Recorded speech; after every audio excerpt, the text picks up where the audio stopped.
Conversations with Spaces, Fredericksburg, Virginia to Oakland, California. This is a town of church bells, crepe myrtles, and cemeteries. This is a town where the crickets and cicadas lull you to sleep along with the whir of the fan to keep the mosquitoes away, so you can keep the window cracked even when the air conditioner is running. A town where parents are more concerned with the cost of their energy bills than nurturing the parts of people that only hear the music at funerals and only see the flowers on top of the graves, all of the time, ignoring the names on the stones. This is a town where the hydrangeas bloom in different colors on every block and few people notice it. I prefer the blue ones. This is a town where the queer bar deserves to be frequented on karaoke night, where old friends welcome you with hugs and promises of friendships with longevity, where the schools would never hire me for my effete wrist and my tendency to say, girl. This is a town where I fear to be myself, and yet I've always remained myself and became myself. There's a choir of those that feel their rights are being treaded upon on the corner outside of the courthouse. Their songs and chants make my heart petals flutter and wither onto graves with familiar names. Diversity means the extinction of their race, or so they claim on posters and vocally. The courthouse is large with a steeple like a church, like the churches 2, 3, and 4 blocks away from it. 2 of those churches on Sundays filled to the brim with black faces that sing from a hymnal that blends sacred music with music once sung in fields that metaphorically spoke on the theory of freedom.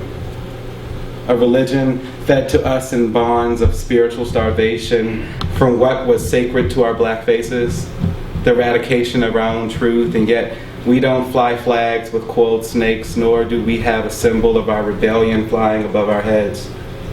What if I flew a flag with Nat Turner on it?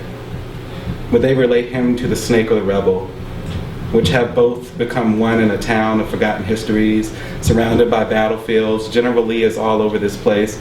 Kunta Kinte is rarely spoken about, even though he was murdered on grounds where the battlefield birthed the Spotsylvania Courthouse, not too far from grounds where many country and city deputies dress in costumes on weekends to remember that is a privilege, a heritage thing, and that they lie to themselves whenever they put cuffs on brown wrists. They will never call the cuffs shackles, just like they would never call their heritage hate, or maybe they do in the privacy of their homogenous or friendships or in text messages, San Francisco cops, and ignorance of their own blindness, a confederation of collusion with the freedom to express it. They will never understand the chants from black mothers with callous hands that were never allowed to touch their children with cotton soft fingers. They will forever feel like the snake under a heel, treaded upon. They will never welcome me to tea, and I will never understand their fictional slave narrative. A nickel. White faces would offer black children 5 pennies to pose on the slave auction block for photos. That was in the 60s, where pieces of candy cost the fraction of a penny. 2 Biddle Honeys for a penny, or 3 gumballs, my mama recalls. 5 pennies got you plenty. A nickel for a picture that will end up in photo albums next to the photos of the tomb of the unknown soldier, Ferry Farm, or Mary Washington's house after her son was not killed. I watched 2 white girls play on the auction block recently, ignoring the plaque of recognition.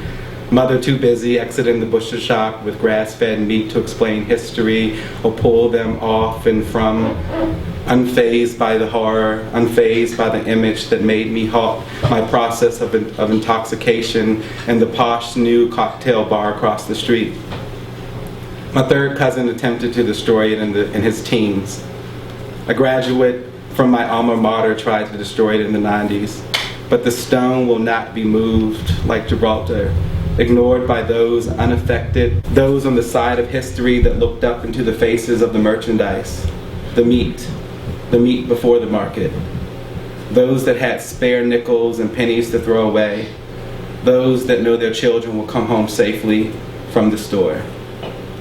I remember singing Shenandoah in district chorus. The image of a snake river cutting through a valley made me reach for the high notes. but the truth of the region allowed me to hit the low notes with no problem. My timbre is that of a baritone, and I sang bass and tenor at the command of my instructor. I sang tenor more, but I felt the heavy darkness of the bass every day. I sang the lowest notes I could in my free time. I remember learning the word whitewash in middle school. It was one of our vocabulary words. I remember looking up antonyms, words like stain, mar, and oddly enough, expose. If I use blackwashing in a sentence, what image does it bring to mind? My teacher used the example of a man painting a fence white to relay the meaning of whitewashing into our developing minds. Do you think of a man painting a fence black when I say blackwashing, or does something more sinister come to mind? The now urbanized fence will not be crossed by many. Others will ignore it for the land that Providence told them was theirs. The fence does not exist when it is painted black. What color is your imagined picket fence? The warship of warships rip, slip, and trip over the religion of man. Where one becomes God to another, inflict wilderness on another because they felt inflicted upon. Blood for blood pools near a shore that will never be brighter and that will soon be brighter and less savaged. Paradise is not meant for those that live off this land. One man's sustenance is another man's trade. This is a town where the train station is frequented by the government workers who cannot speak of their jobs, and centered so it splits it in two, where coffee warms the hands of those waiting to hear the arrival bell, a town of early mornings and morning doves. This is a town with one of the last concrete bridges in America, a town of arches and columns. This is a town of moms and pops and children that choose to keep them alive, a town with shops that have flimsy doors with fragile locks and no alarms, a town where one can leave their bike unattended and unlocked while they run in and to, a town where lifted trucks are feared more than those on the other side of the tracks on which I depart. This is a city of BART stops. A city where the homie on the platform across from me smokes a bowl freely in the open while I write about him in my journal.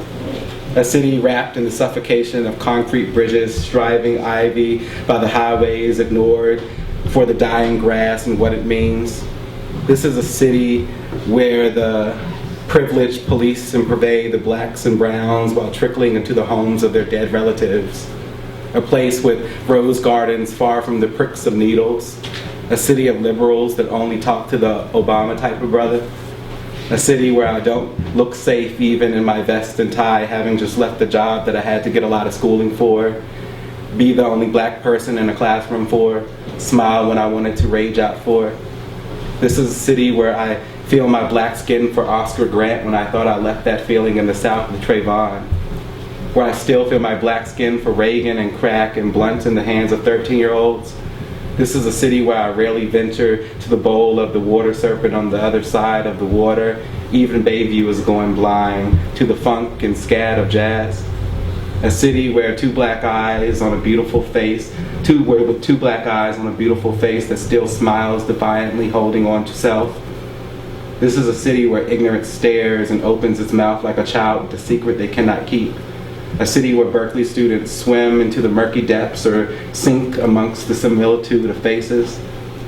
This city is the confederated brother to San Francisco, New Orleans, Detroit, St. Louis, Atlanta, Baltimore, DC, and many others in the people's stage of racial cleansing, the reverse of white flight, the reclamation of fear with nervous hands on sturdy guns that know the objective of their bullets regardless of their wielder's fear. This is a city with clear boundaries that one is not meant to cross until they are forced out like the elimination of a parasite. A city of broken sidewalks and dogs without leashes that only bark at black passersby. A city of guesses and assumptions. A city of silent Sundays with sparse streets, packed grocery stores, and houses for every belief. A house for every sin. A city of crosswalks and jaywalkers. A city of litterers and divine conservationists. A city where justice is spoken in terms of restoration because it is a city where justice was taken.